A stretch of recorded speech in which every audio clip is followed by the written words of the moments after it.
I'll go ahead and call this meeting to order on July 11th, 2023, and ask our city clerk to please call roll. Commissioner Guess? Present. Commissioner Henderson? Present. Commissioner Smith? Here. Commissioner Wilson? Present. Mayor Bray? Present. Okay, ask Commissioner Smith to do the invocation, and we'll remain standing for the Pledge of Allegiance.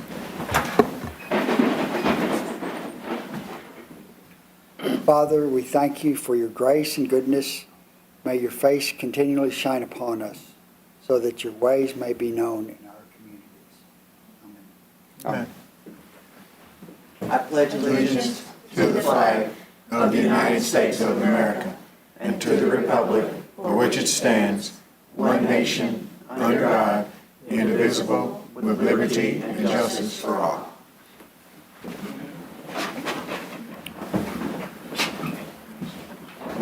City Manager, are there any additions or deletions to the agenda? Mayor, none this evening. I just have one item that I thought I'd mentioned. Some of you may have seen news story on the city block project. WPSD did it last night. We're in the throes of that project. There's two portions to the project. There's the public space. We're moving along with the public space, September, October, we think that the public space itself will be completed. We're kind of hoping that it might be available for use for barbecue on the river, but that's a little bit up in the air at this point. The hotel, they did run into some issues with the foundation and had to go through a couple of different iterations on how they were going to handle that. There's going to be some additional costs incurred as a result of handling the foundation. They're also having some issues securing subs, the contractor out of Evansville. So they're working through all those issues. We're working through those issues with them.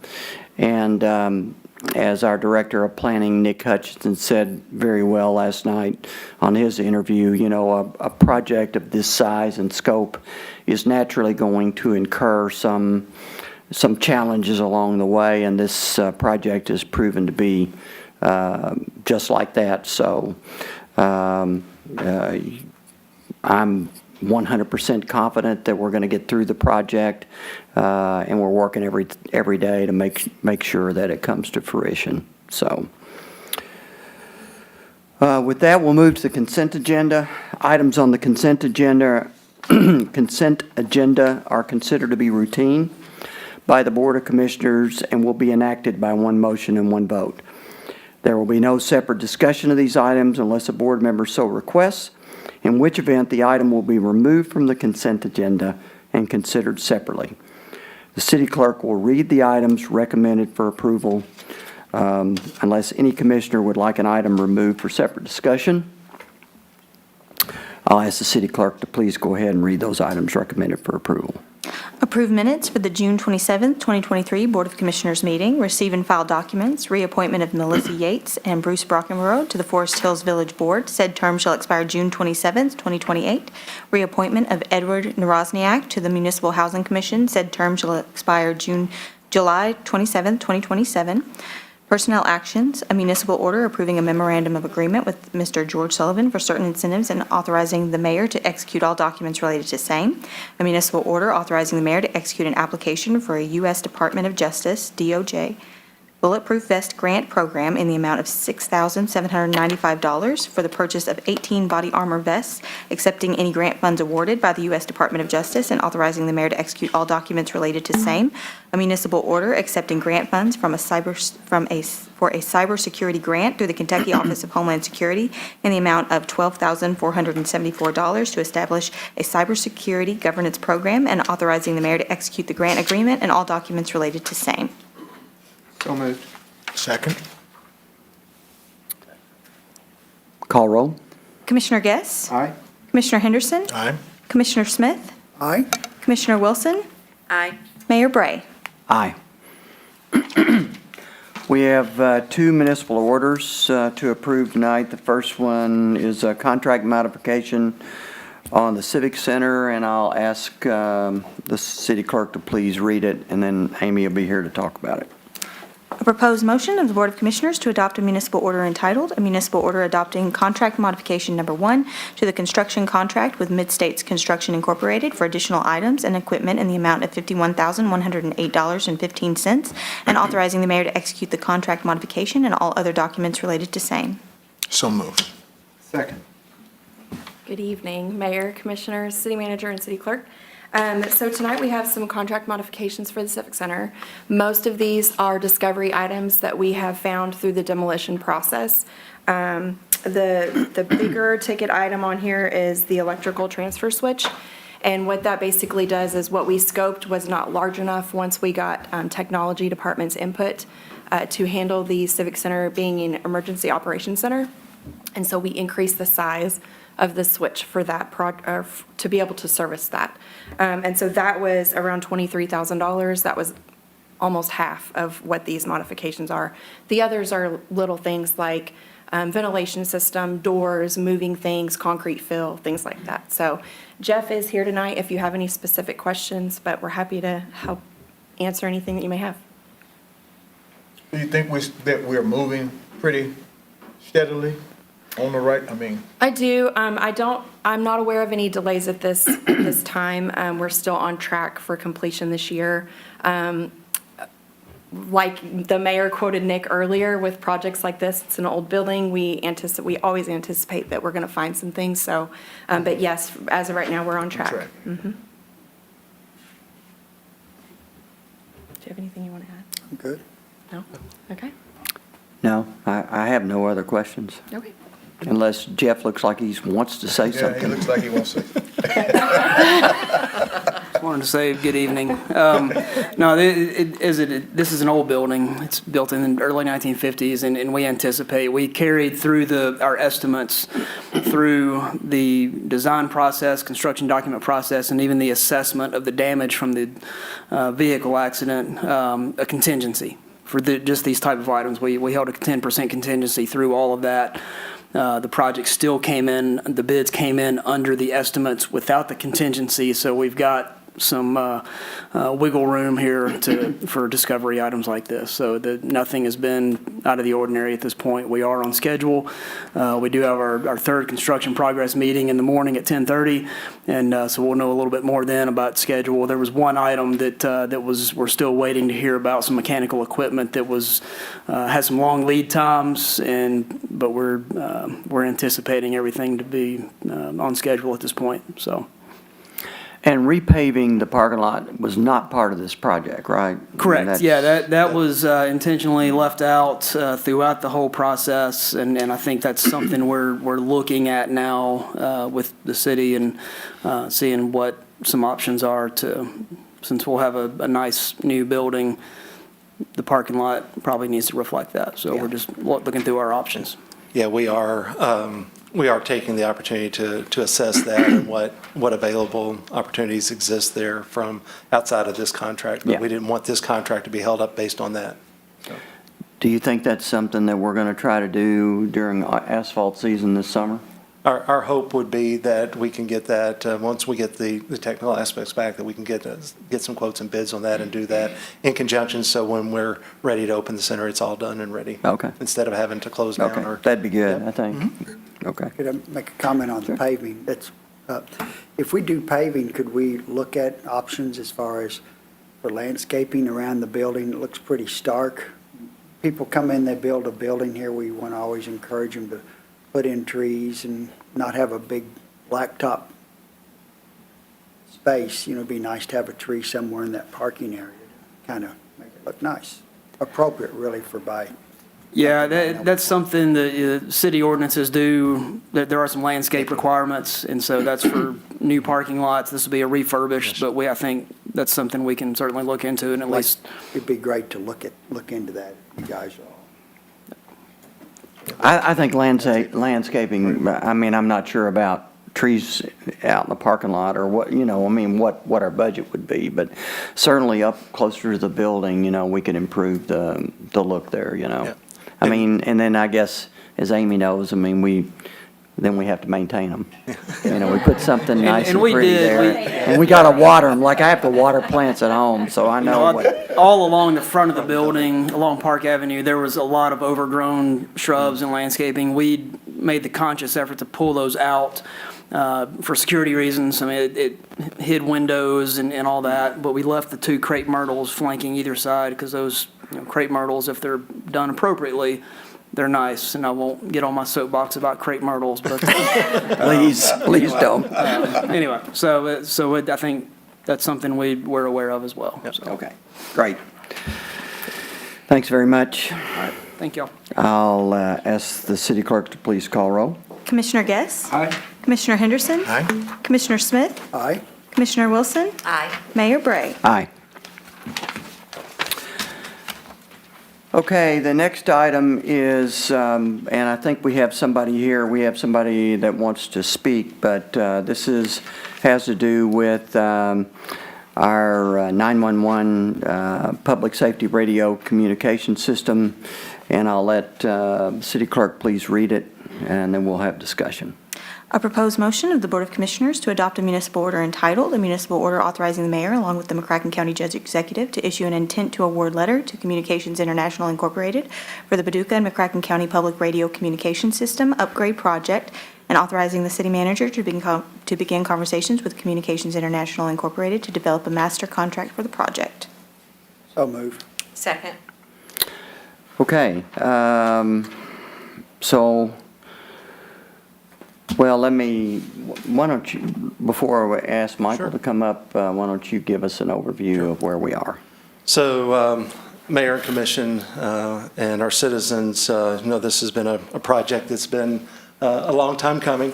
We had the community group that spent a good part of a year of getting us to the opportunity to go out for the bids and solicit those proposals earlier this year. Really appreciate all the hard work that group did to get us to that point.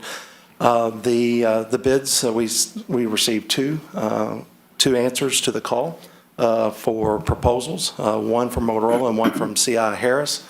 And we had a working group of 8 people, 4 representing fiscal court and 4 representing the city, that evaluated those proposals. That evaluation process was in consultation with federal engineering, but the process also did an individual component where each of the individual committee members took the proposals and evaluated them based on a scoring sheet. And then collectively, city clerk combined all of those, and then we met again, and 100% of the committee members all were in agreement that the CI Harris proposal was the one to recommend. That recommendation was made to the fiscal court last night, and is now to this body tonight, since we are operating jointly. Okay, Mr. Skalitsky, am I saying that name? I apologize if I butchered it. I do have a time limit, is that correct? 3 minutes. Okay, yes, sir, thank you. Good evening. My name is Mike Skalitsky, lead sales representative with Motorola Solutions. I'm also joined today behind me with Robert Smith with Motorola out of Lexington, as well as Jeff Gentry out of MCA, which for those of you who don't know, that is the current local Motorola service shop located here in Paducah, have been located here since 1977, and have served your community for over 40 years. We are here today. First off, just want to thank all the elected officials and public safety first responders for this opportunity. I know this has been years and years in the making. A lot of hard work and a lot of effort has gone into this project, so I do absolutely respect that process. I stand here this evening before you certainly disappointed in this evaluation result, especially considering that we were not afforded the opportunity to have a vendor interview and have an oral presentation. In this city commission meeting dated June 13th, it was stated that vendor interviews were going to take place within a 2 or 3 week period, and that we would hear from the city clerk to schedule said interview. We did not receive a phone call, did not receive an email confirming that interview, and so I would just encourage this commission to revisit that and relook at that opportunity. For those of you not familiar with an RFP process, having an oral presentation is crucial to allow vendors, both any vendor to come in and talk through our bid process and presentation. With a project of this complexity, this size, scope, tons of engineering documentation and pages, it's not only a great opportunity for both vendors to come in, provide hardware for first responders to get their hands on, actually feel, touch, test, demonstrate field equipment in the field, as well as allow us to answer any questions that you all may have, be able to walk through pricing. As you all know, a lot of times RFPs are limited in being able to explain certain pricing, and one spec could ultimately move pricing hundreds of thousands, if not millions of dollars. So would highly encourage you guys to revisit that and allow us to come in for that opportunity. We've been preparing for that presentation, and I thank you again. I just want to lastly say that we're also prepared to provide a best and final offer proposal pricing to the city and county as well. And I'll leave it up to Jeff Gentry for any further comments from MCA. Thank you. Thank you. And I just echo Mike's comments here. And I'm a retired chief and from Murray State. So this community, Paducah, McCracken County, Graves, mean a lot to us. So we appreciate the opportunity. Okay, well, thank you very much for being here, and I do think we need to, Darren, maybe address that? Yeah, if you don't mind. So the RFP did not specify that there was a requirement for evaluation to have a public presentation.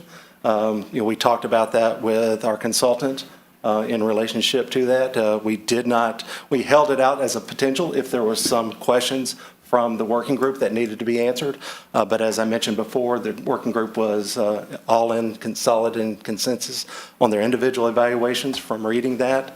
And then also in consultation with federal engineering, since we did not include that in, we didn't have any additional questions that we felt that would be of interest or to change a decision. So the working group took that into consideration, and because it was not required as part of the RFP, we had no additional questions from the working group, we did not take that avenue of calling in for proposal presentations. Did we say at some point in time, I mean, was that in? That we held that out as an option, that should it be needed, but it was not included as the RFP as a requirement. Where did you get that information, that you thought it was like Sure. in stone? That was simply just watching your city commission meeting on June 13th via YouTube.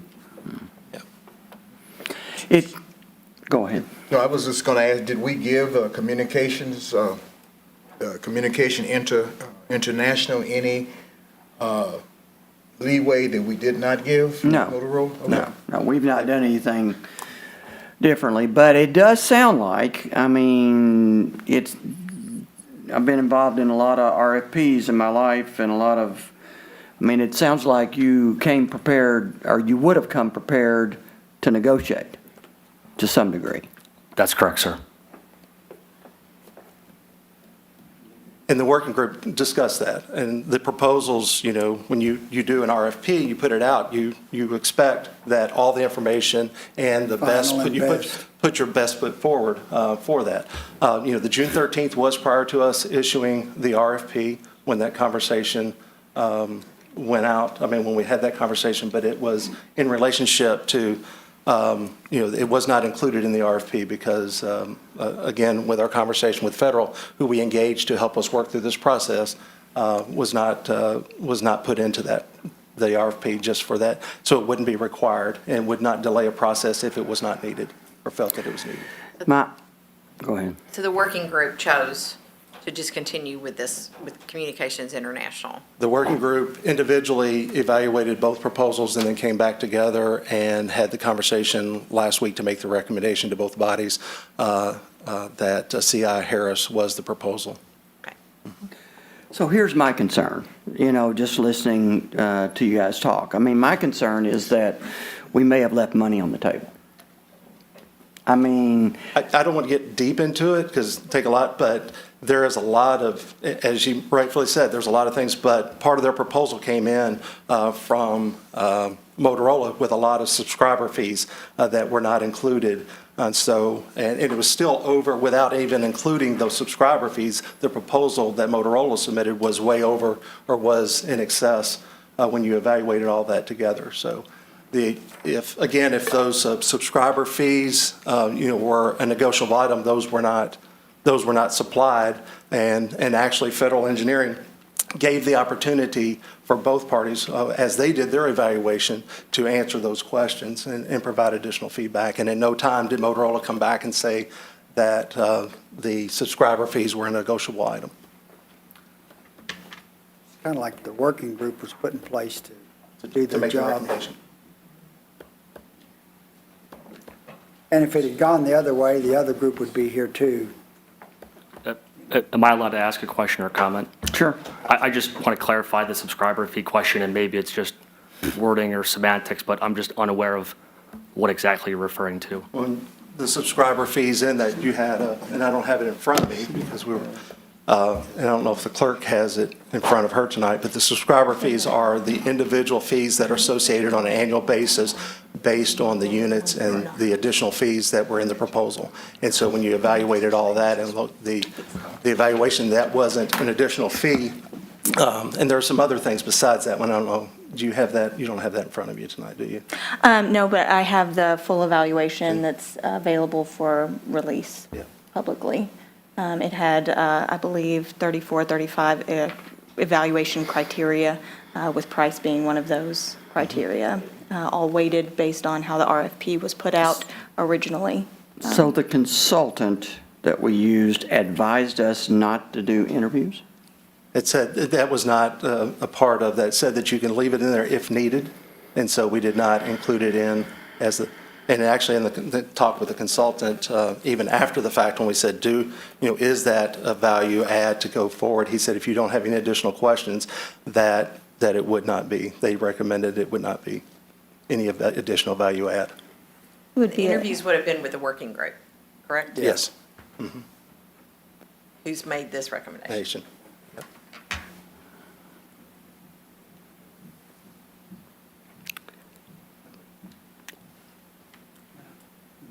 That's why we have them. Yeah, that's why I was going to say. We hire consultants, and even if it's not what we would have done, or we want, I don't feel like second guessing the consultants. Even though, I mean, you laid it out that it was, I get it, and I want to get the best value for the dollar for citizens, for the 911, and. but I It's get it. difficult, someone puts Oh, a yeah. bid in and then, I guess, I'm just giving you some of my instincts and some of my experience with these kind of situations, and I'm on the same page with everybody, but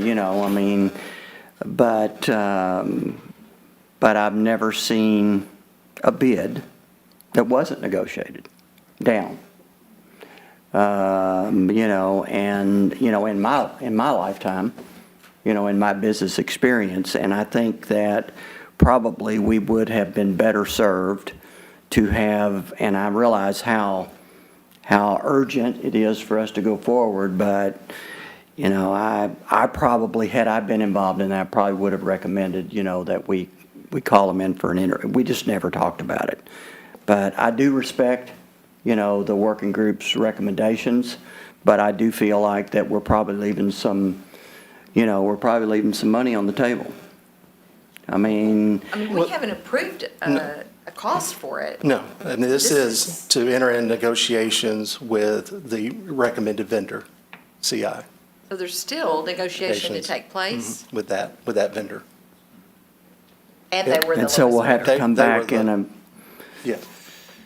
Both bodies. And so if we did not if we did not feel good about where we ended up with this vendor, we could open it back up, right? You would start the process over again, Explain what you mean by that. to go back through the RFP process again. Aaron, who was Remember the four from the city, do you mind? No, that's fine. So the working group was the deputy judge executive, the EMS director, the sheriff, and a representative of the volunteer fire department. From the city was the police department, fire department, myself, and who am I leaving out? Kimberly Oh, Clark. yeah, 911, I'm sorry. Yeah, the most important person in that room. Yeah, 911. So was there anything that was listed that would say that who we're getting ready to, wanting to sign with, what edge they had over Motorola? The whole proposal, I said individually, everybody ranked it, and it was from top to bottom. It was, everybody had individually ranked it, that the CI proposal was more responsive, a better That's what I'm answering the looking for, question. yeah, okay. So, And it wasn't, I mean, there wasn't one outlier, it was a 8-0, and everybody did that individually first before he came back. and we did hire a consultant, but is it out of order that even though we hired a consultant, paid this money, that we might disagree with the consultant? Well, certainly. I mean, it's, you know, we're the one that's writing the check. You know, the consultant's not writing the check. Right, so the consultant, just to be clarified, this consultant didn't make the recommendation of CI over Motorola. The The consultant working worked, the consultant got us through the process of issuing the RFP, evaluating if it was responsive, following back with both parties if there were questions to be answered, and then that was sent, that information, of the compiled information was sent to the working group. I get it. My only concern is that I'm concerned that Motorola in some way feels slighted. And that's why, that's my only concern. Anytime you don't win a bid, you're going to feel slighted, I believe. There's always I winners and mean, losers. for decades, they've had the business. I mean, decades.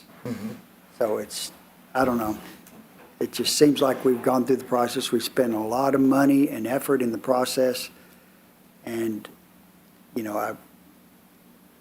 from the appearance to me, it looks like the final and best price that you guys gave now is not your final and best price, and you want to reopen everything because you've got a better price. So I don't know if that's an accurate rendition all, but there's a lot of effort that's gone into this, and it just would be hard to turn around and blow it up because we didn't get a final and best price. But that's my opinion. Yeah, go ahead.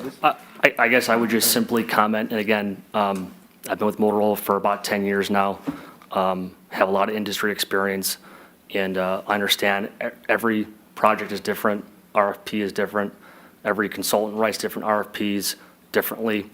I would just say, in many cases, it is very common for an oral presentation, in-person Q&A, and then shortly after that Q&A, based on answers and discussion at that orals, that both vendors would then submit a best and final offer to consider on the table, and then final evaluation at that time. And again, the working group decided not to go that route. Yeah. That's the way, the RFP was not set up to do that And did your aspect. document say best and final price that you You sent out said to these guys? Yes, that we requested them to answer the proposal, provide pricing for all their components, yes. I think, again, based upon my experience, I think you guys made some assumptions along the way that maybe you should have documented and made sure, that the best, or the interview process was going to take place, if you thought that this could be a possible outcome. So, you're making some assumptions, that it is going to take place, and you have to stay pretty close to, I realize this took forever to drag out. Believe me, we understand that. But when it got down to the very final, I think you would have been well served to maybe start asking some questions, and maybe even intimate, if you had any concern about not winning, that you would say, we sure would like the opportunity to explain ourselves. And I don't know, the bid processes that you go through, if you just sit back and wait for somebody to, tell you, but from a sales perspective, and I think you could have been a little more proactive. It just looks like to me. educate me, out of 10 RFPs, how many times do you have the interview process? Out of 10? Yeah, just 50, whatever, you make the percentage. I mean, is it 1 out of every 2, is it 9 out of every 10? I would say at least 8 or 9 out of 10. Okay, so I mean, that's letting us know if we did something, maybe not what others do. Like I said, I'm not trying to micromanage this process. Yeah.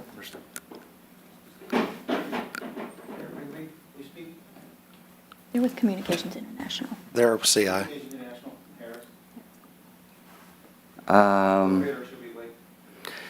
Sure, you need to sign up, but I think in this situation, once you guys have a seat, and Yeah, I appreciate it. Thanks. thank you for being here. Thank you I again for your appreciate time. Thank you. Thank you. Very respectful.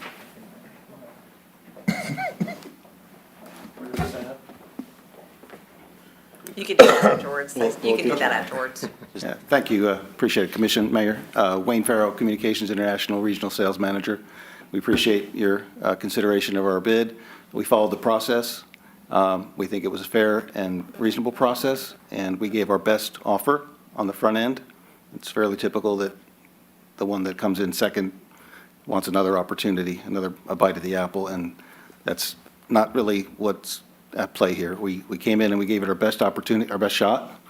And there is negotiation still to be had, right? There's a number there, but there are lots of different things that can be changed and moved, and I think it's, you followed the process, and I think the fact that you had 8 evaluators come to a consensus, and there were no points allocated for an orals presentation whatsoever, I don't see that there's going to be a different outcome because you're going to get some nice marketing materials from a company and tell you how wonderful they are. We're prepared to serve this community, and we think we've shown that over the past few years. We've tried to get to know you and your needs, and I think that hopefully came through in our proposal to you, that we're hungry for your business, and we will serve you well if we're so chosen. So we appreciate your consideration. This is Paul Winter with L3 Harris. Again, Paul Winter, L3 Harris, just a brief thank you for the opportunity to be here today, first and foremost. I understand the contentions and the pieces that go into this. I would just implore you to look and say this is a joint operation with the county, and I think we need to keep that in the mind also, right?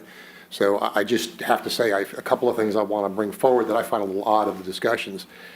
If they've serviced your community for 30 years, yet didn't understand what your needs were in order to position properly a system and a pricing model. And the other thing is I would say is in the evaluations, price is only a small part of that evaluation, right? I don't know if you want to share what portion of the points evaluation it was. Again, with an 8-0 on all the other pieces that go into it, and all we're hearing right now about is price, price, price. And we have yet to get into that piece with you guys to show you that we are here to win this business, support this business. And L3 stands behind L3 Harris, our dealer chain, with CI and the team, and look forward to service this community in the future. Thank you for your time. Thank you. Thank you, gentlemen. Thank you. Aaron, did the county vote on this last night? Yes. Yep. They voted in favor? Yep. Okay, I'm going to ask, you've read it. Okay, I'm going to call roll. Commissioner Guess? Aye. Commissioner Henderson? Aye. Commissioner Smith? Aye. Commissioner Wilson? Aye. Mayor Bray? Aye. Motion passed. Thanks to both companies for being here tonight.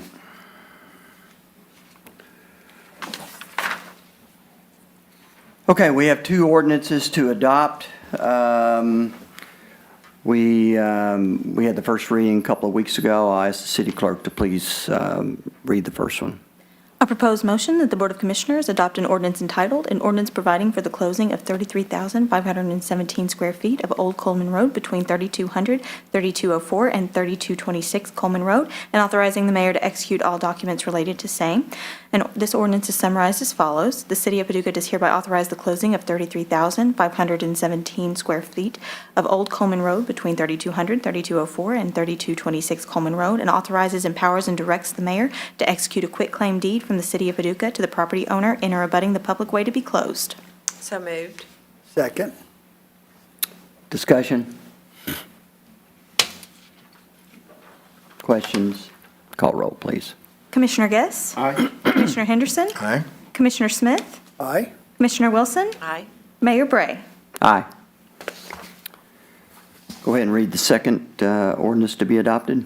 A proposed motion, the Board of Commissioners adopt an ordinance entitled, an ordinance amending Chapter 6, Article 3, Entertainment Destination Center, EDC, of the Code of Ordinances of the City of Paducah, Kentucky.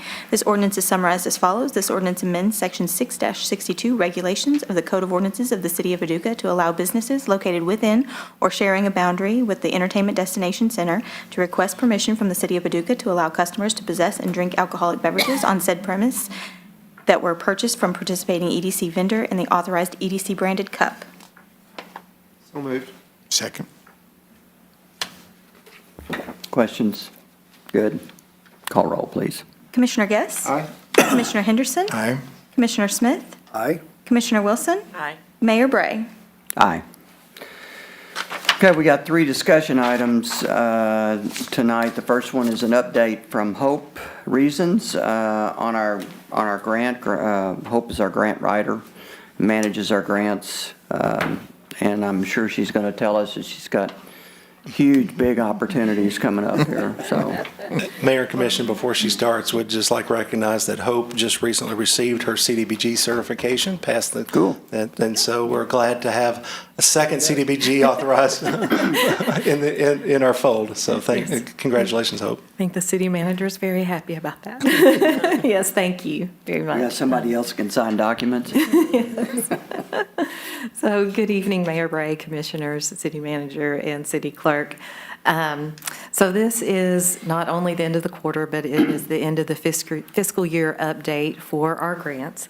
In your folder in the back, you do have a report that I have included with the presentation.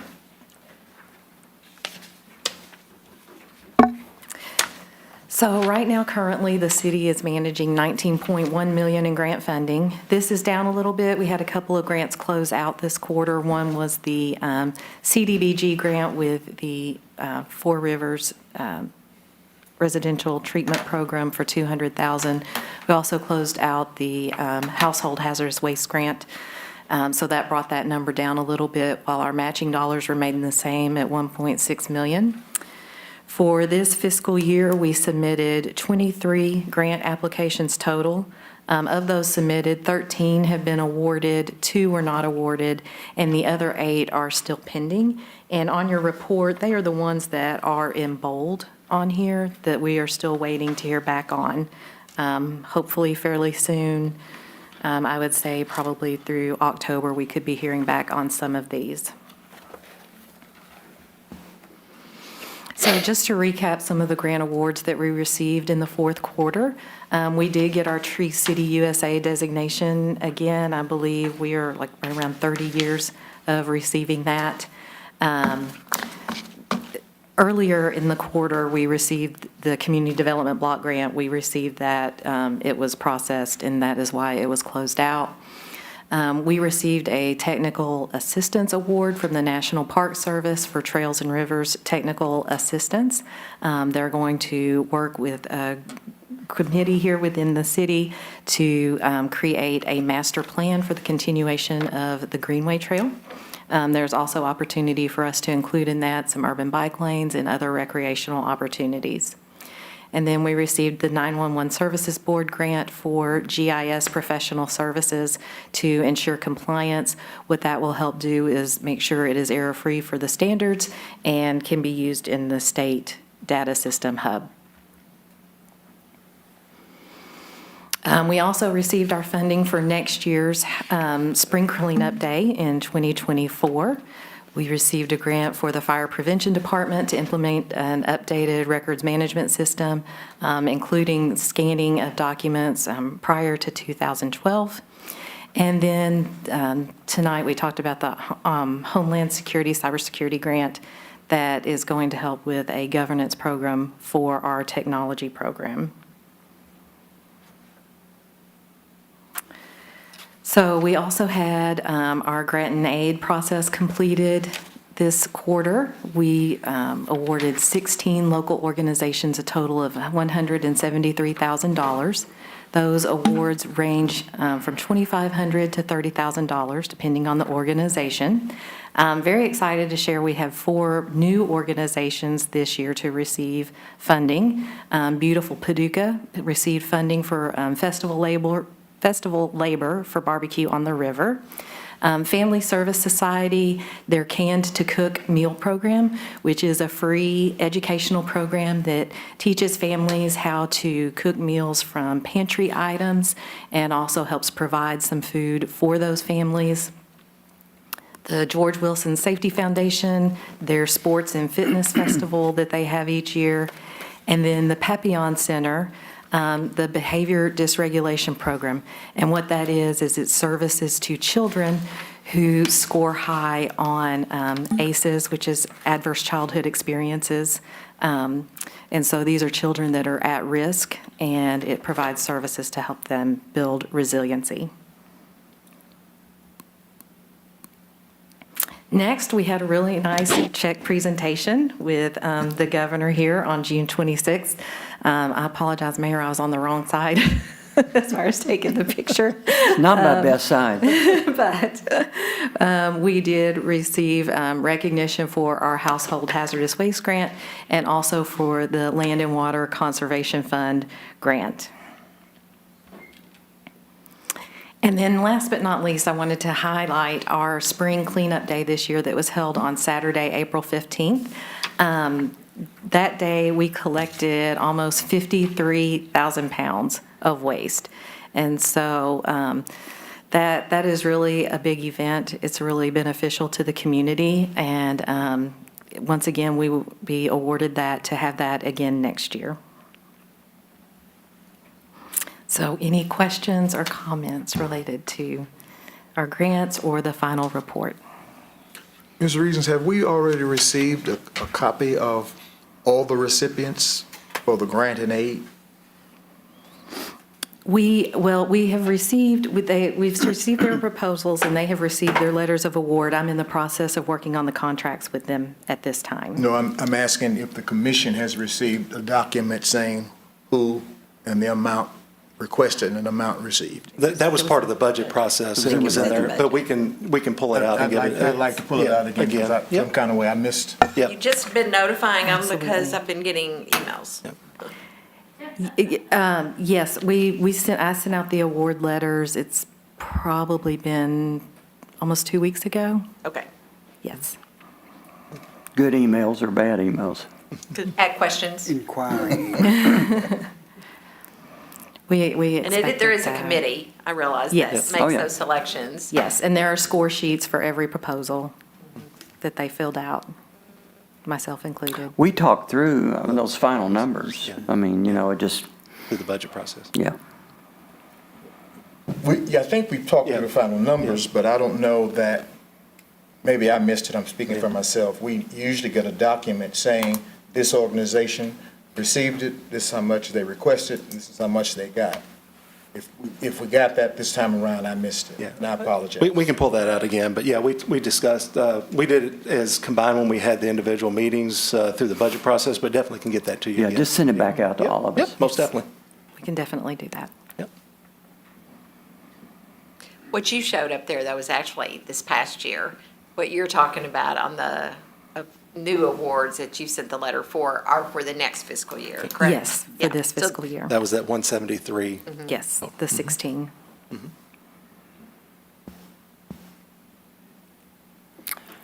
All right. Any other questions or thoughts for Hope? Well, that build grant supplemental it's not really on here, is it? No, that That's has come been through handled another area. separately. Mhm. What do you mean handled separately? I'm going to defer to Darren Yeah. on this, that.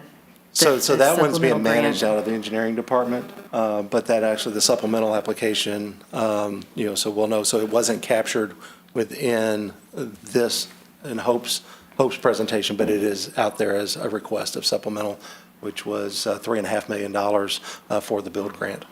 That would be on top of. Wouldn't it be better for, even if it's managed out in engineering, shouldn't we know, the commission know about it? As far as. Yeah, we can add it in the next quarterly report. Yes. Okay. I think we ought to try to capture any grant that's being managed or submitted by anybody in the city. And the Safe Streets one for last year is listed on here at 13.6. Is that the Yes. amount for this year too? No, this year, the total amount that we The budgeted upcoming for year. was, yes, was 8.45. Okay. That first amount, back when the Kentucky Transportation Cabinet first analyzed that particular intersection, the amount they came up with was for multiple scenarios, it included any sort of possibility that could happen with it. But now that we've kind of narrowed down and the options and looking at some of the, even though they're not finalized, looking at different designs, they were able to better come up with a budget for that was more specific. So the current city request for that to DOT is 8.4. Yes, so that went in yesterday. Okay, So, and 20% of that 8.4 is match. okay. So I think it was 6.9 for federal funding Okay, and then 1. that's what I needed to then the know, rest, yes. 6.9. Okay. Yep.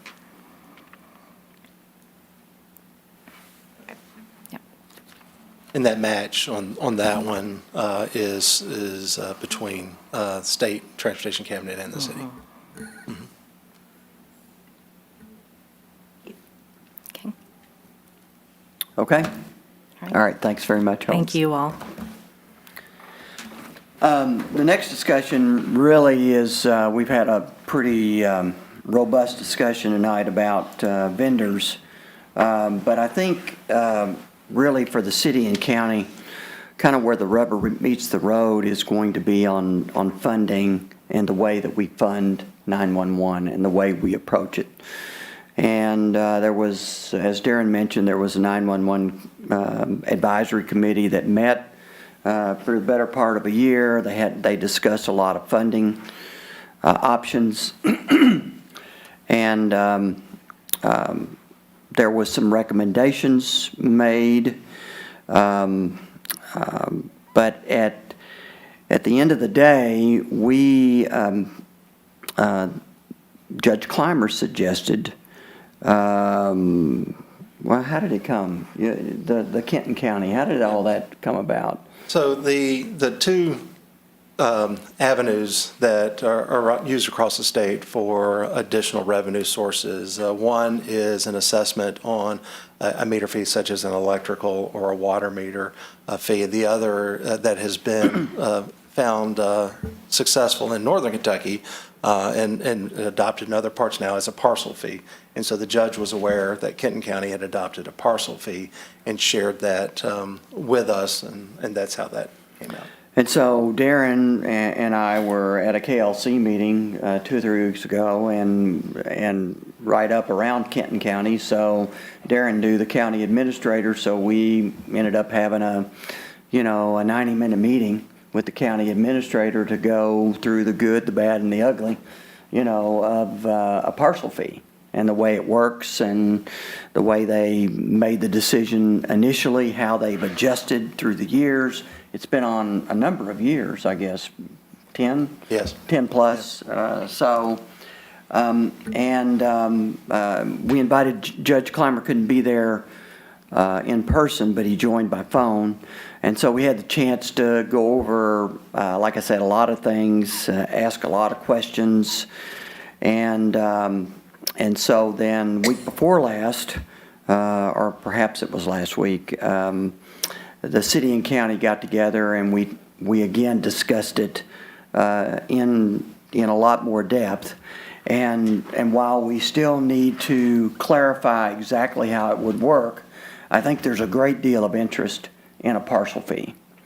And so just to discuss the difference between a parcel fee and a meter fee, if it was on a water bill, for example, then there would be a fee every single month. So whether it was $5 or $9 or whatever, we would set the fee based upon the requirements, the financial requirements of the system. As an alternative to that, a parcel fee would be an annual fee. That would be assessed on a tax bill. And so it would be added to the city-county property tax bill. And just for a point of reference, Kenton County started out with an $85 fee. That's where they started 10 years ago with their 911 system. And so, again, that's not necessarily the fee that we've decided upon, and we haven't decided on any fee. And we haven't decided to do it for sure. But we would back into the number that we needed in order to finance, once we determine what we're going to finance with 911. Now, another decision to be made is, what is the total outlay of cost of the system, how we're going to pay for that, if we're going to have to bond it, what portion of that fee, would pay for bond payments, and then we would have to make a choice of if we wanted any of that fee to cover operations. Currently, between the city and the county are themselves paying for about over $2 million in operational costs for 911. And that has escalated every single year since the landline fee, to go back to our previous discussions, when the landline fee covered the majority of 911 costs, that's gone up every single year. So the decision we have to make is really twofold, is how do we want to capture revenue from residents to help us finance the new system, and then what portion of that do we want to incur from our current operations versus our residents as it relates to operations. So that's kind of where we are right now. No decisions have been made. Again, I think there's a great deal of interest in a partial fee. So, Buzz. Just a question. I could see an advantage that. I know there's a lot more to be learned. But, so, for instance, is the partial fee, is it based on the size of the parcel or the Good question. tax value of it? Very good question. Because it started out 10 years ago in Kenton County as one fee for every parcel, regardless of size. And then they had a board, what they call it? Well, they had an adjustment, appeal, they had an appeals board. So if you were assessed a fee and you didn't think it was fair, then you could go before the appeals board, and the appeals board of local citizens would make a decision as to whether or not. What they found over time, that a single fee for one parcel was not fair, totally fair to everybody. Because you got somebody like Walmart, Yeah. who's paying the same thing as, my grandma. So, and that's not necessarily fair. So they began to adjust and look at square footage and other, and with that, again, without going through a lot of detail right now, there has been some iterations, and we would have to consider all those things. Sounds like an interesting concept. Actually came down here several years ago and made a presentation. Was that Kent County, or was it the neighboring county that came and did it? It was one of the northern Kentucky counties, it might have been. Yeah, I think Campbell did, and Campbell's Campbell. fee was challenged and went through the court system and approved that it was appropriate, and they won that challenge. I think it was It's Campbell. Campbell, yep. And I believe, if I'm not mistaken, Hardin County has a partial fee, I believe. Yeah, I'm not sure who all's adopted it Which is since then. Elizabethtown, so. The other part, I'm sorry, I was going to say, just the other part of our conversation in relationship to that with Joe up in Kenton County, as the mayor said, they went through several iterations of it, and they looked at to what was equitable. And like everybody, their landline numbers, the subscribers, are going down, continue to dwindle year after year. And so that reduced. They have a lot, they do the operations for multiple cities, up there. It's a lot bigger than we are in relationship to the number of partners that they have. But those iterations they've found to be equitable versus if you do one of the things that talked about by the group, the working group, that committee was a water meter fee. There's an estimated 1,200 parcels within McCracken County that don't get water service. We don't know that exact number yet, but that means they're on wells. And so how would you be equitable with a water meter fee and you have people that aren't on water meters? And so, and those are some of the same, they didn't have as much up there, but those are some of the same conversations that they had too, is the equity issue. And that's why they felt that the parcel fee would serve them best. More to come. Yeah, so a lot of things to be discussed, but, and we're getting closer and closer to a solution, and so I just wanted to bring everybody up to date on all those discussions so that you know where we are.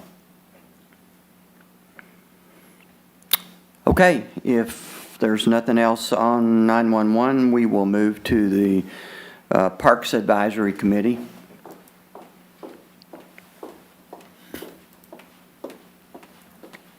Good evening again. So about a year ago, the mayor and I had a very, very brief conversation about Parks Advisory Boards. Are you getting it? You go for it. Okay. And or Parks Boards in general, and what that could look like for our community. And so since then, we've kind of just briefly been talking about opportunities and whether or not it's a good fit for Paducah. So first, what I thought I'd do is I'd go through a couple of different examples of boards specific to parks and recreation agencies. The first is a policymaking board. Of course, this is a board that sets policy. This would be somebody that actually gets into the day-to-day operations of the Parks Department and sets policies, sets rules for facilities, sets fees, things like that. Most examples of these in the Parks and Recreation world are joint agencies for city and county. So the examples that we have in Kentucky are Georgetown, Scott County, as well as Shelbyville and Shelby County. Another example is a foundation or a Friends of a Park agency. We tried that a couple years ago with the with the aquatic center, the wellness center. And basically, these are fundraising vehicles for parks development, parks projects.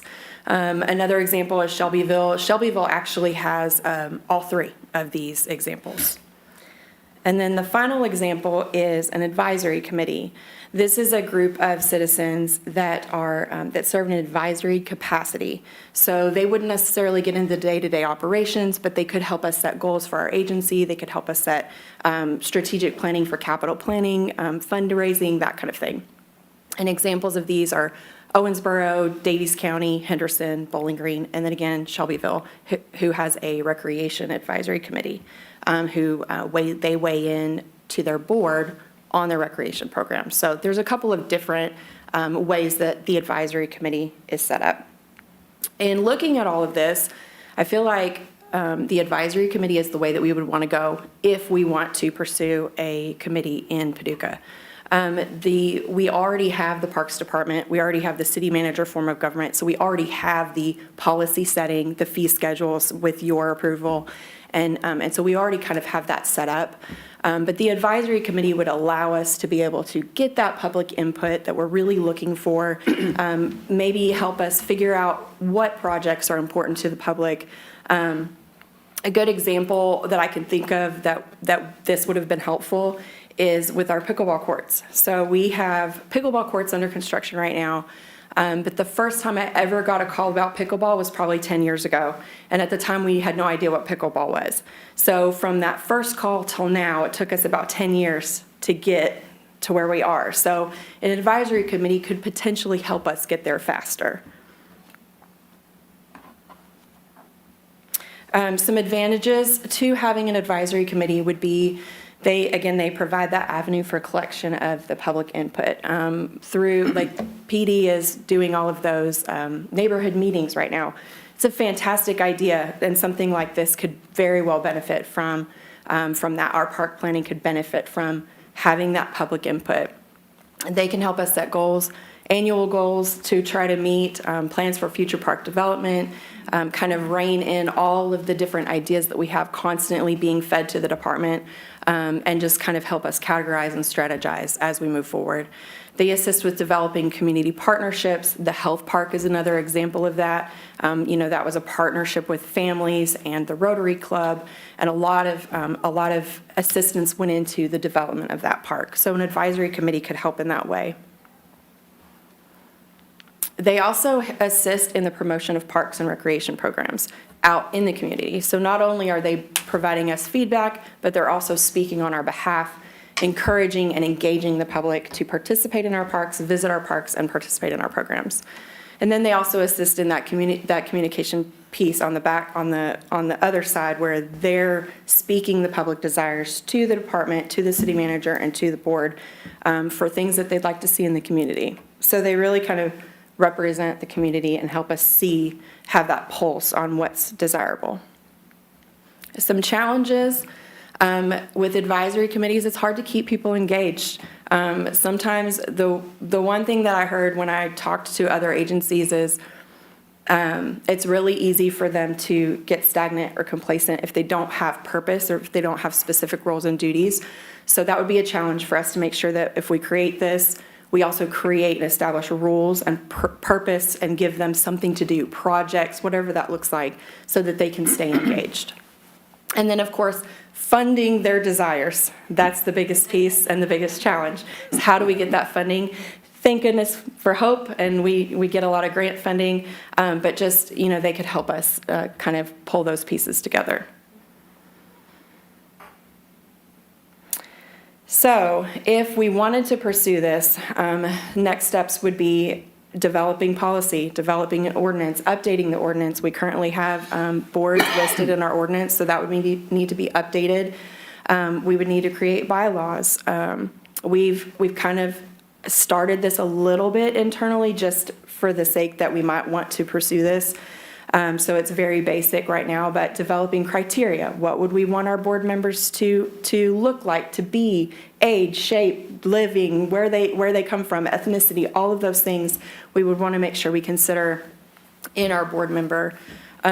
We would want to probably create an application process. We would want people to actually apply to be on the board. The Parks Department is essential in helping figure out who needs to be on the board. It should be somebody that participates in our parks, participates in our programs, have children in our programs, somebody that can actually speak from experience so that they can provide good input. Of course, there's a legal review. We want to make sure that we do everything that needs to be done, that we're compliant with state regulations, as well as just following all of the things for the city ordinances and making sure that we've got the Open Records Act and public meetings and all of those things. So we want to make sure that we were in alignment with all of those. Of course, we would need your approval. So any policies, any municipal orders, any ordinance updates, we would bring to you for approval. We would advertise openings for board members and actually request the applications and get those submitted. There would be a review process and a review panel. I don't think it needs to just be the Parks Department that makes this decision. So, we would put together a panel to review these applications and then bring the recommendations to the city manager and then, of course, the board for approval. And that's it. So, do you have any questions or anything else that I can help? Amy, do you think the board's a good idea? I do. I always value public input, and a committee might be the best way to get it. If we can get the right people involved that have a very good pulse for the community, if we can get a lot of different neighborhoods represented, I think it could be very, very valuable on a larger scale for the whole Parks Department, for the whole Parks community. To me, it seems very complicated. It is. I understand getting public input, but I would see more of a short-term group, because anyone's been on these things, people making recommendations. City, the funding is a big thing, because people say, we want this, like you mentioned, the pickleball courts. Mm-hmm. Well, probably a good reason why pickleball courts weren't built 10 years ago was because it's got to reach critical mass, a lot of people doing it, and the city's got to have the money. So if you've got a group that's saying, gee, we want pickleball courts, And just a lot of frustration because there's no, in my view, there's no shortage of great ideas. The challenge is funding the great ideas and picking through what's the best ideas. But I think you'll spend a lot of time managing, working with a diverse group of people. And in some ways, there's, people can let their desires known through city commissioners, through you guys. I think it would be best to be a shorter term thing if you need public input. You probably get a lot of public input now. That's just it, first blush. So be more specific. So you're talking about like a 3-month board or a 6-month board? Just an advisory board for a 3-month period. Hey, here's what we'd like to get input on. Are we meeting your needs? Where do we need, are the playgrounds the way they're supposed to be? And you're going to we need But more what about the next summer program that comes up? I mean, so, we got summer programs and, we're trying to meet the needs Yeah. of people. So we have. Focus on we're that. going to put it back together for the 3 months next year? I mean. I would think that wouldn't think that it would change that often year to year. I mean, summer programs would be like, I guess you could do it if you felt you needed to, but, there's so many summer programs as you could do. You get your input. People say, I'd like to see this program or that program, and there'll be like probably a dozen programs that you're not doing already. And you can decide, and then you could run with it for a couple of years and then decide you needed to gather more input if that's just my idea, but. Yeah, I've seen some examples where they put a committee together for a project for that purpose. So they might be serving on the committee for 3 years or 4 years, but they have a special project that they're working on, like, playground improvements. And then setting a timeline, okay, we're going to tackle this one first, then we're going to tackle that one. So there are situations where they're project specific. I think I came in here really thinking, we didn't really need it. And then looking at the options, the advisory committee is one. But my caution for you is it can be so time consuming. Yes, it can. That it would really take a lot of your time. I would just caution you maybe a quarterly meeting for input of topics that you should be, exploring. Before Commissioner McElroy, we didn't really know we needed a music park in Noble Park. And so she came in and made that happen. It was more of a short-term committee that helped with that. So there are options, a short-term committee on pickleball if we needed it or whatever. I just hate to see you get bogged down with it taking a lot of time for monthly meetings and preparing for them and then always responding about it. It does give you the opportunity, though, for public input. So that's What about maybe establishing it initially as an ad hoc, Parks Advisory Committee with a lifespan? We could call it a year. I'm sorry? Similar to your 911 committee? Yeah, something like that. But have them meet enough. Not every week, not every month, but have enough times to see if we can get a rhythm and see if it has value. And you could come back to us and say, we're getting value out of this, and we want to memorialize it, or we want to take it to the next step. But I do agree that crawling before you walk is the right thing to do. But I really think that we need some community input. I mean, I think it would. I don't know. Parks is it's citizen facing. It's people use it.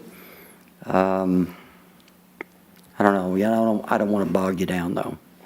Yeah, that was one of the comments that I got too, is that if they don't have purpose, if they don't have duties, then it's just me managing another board.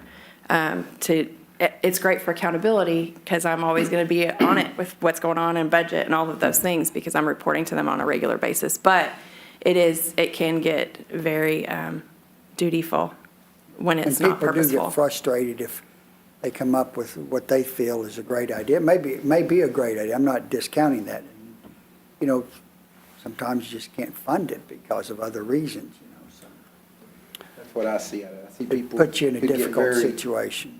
Very aggravated when they're not getting their way and we've only got so much money and it could just, then they're not interested. Sure. After, you know, I mean, pickleball, after 10 years, there's going to be a lot of people not interested. Right, right. And it's really easy to get excited about something and then lose yourself in it because it's taking forever. So, yes, to all of that. Commissioner Henderson, any input?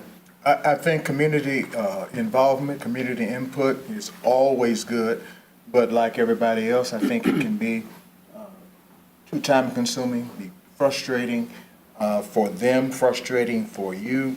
And then, of course, we look at the lines of authority, if that makes any sense. So what kind of authority? You know, advisory board doesn't have authority too much other than advise, but at the same time, when people tell you that they think this and you don't do this, then there's an issue there. Right. So, you know, who has the authority, you know? And your number's not a secret cell phone. You can take community input Right. all day, every day, I I'm do, sure. So. yes. Via email. Yes. But you never get any, do you? No, no. Not at all. Okay, well, it's been a good discussion, and we'll, we'll take it up and come back with a specific recommendation one way or the other. Okay? Thank you. Okay, thank you. Okay, we do have an executive session tonight, but before that, any comments from city manager? None this evening, Mayor. Any comments from any members of the board? Okay, well, I will entertain a motion to go into executive session.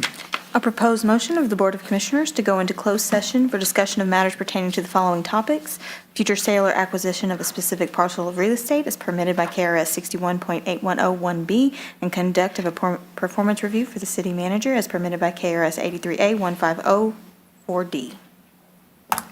So moved. Second. Call roll. Commissioner Guess? Aye. Commissioner Henderson? Aye. Commissioner Smith? Aye. Commissioner Wilson? Aye. Mayor Bray? Aye. Mayor, did you read, at the beginning, did you read about the public comments? Did you make your got your little, No. No, because we just took them No, we just had, in the meeting. I assumed they would be respectful. yeah. Are you coming back out to do action? Yeah. Coming back out to do Yeah. action? Yeah, we anticipate due coming out for action.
Aye. Commissioner Smith? Aye. Commissioner Wilson? Aye. Mayor Bray? Aye. So we need a motion. Would you kind of, Lindsay has it written. okay, go ahead then. Proposed motion of the Board of Commissioners to authorize the city manager to work with the McCracken County Fiscal Court and Greater Paducah Economic Development to facilitate the marketing and sale of the former Teletech property located at 2301 McCracken Boulevard. So moved. Second. Call roll. Commissioner Guess? Aye. Commissioner Henderson? Aye. Commissioner Smith? Aye. Commissioner Wilson? Aye. Mayor Bray? Aye. Could I have a motion for adjournment? So moved. Second. Having so much fun. Call roll. Commissioner Guess? Commissioner Henderson? Aye. Commissioner Smith? Aye. Commissioner Wilson? Aye. Mayor Bray? Aye. Thank you. All righty. Y'all have a good,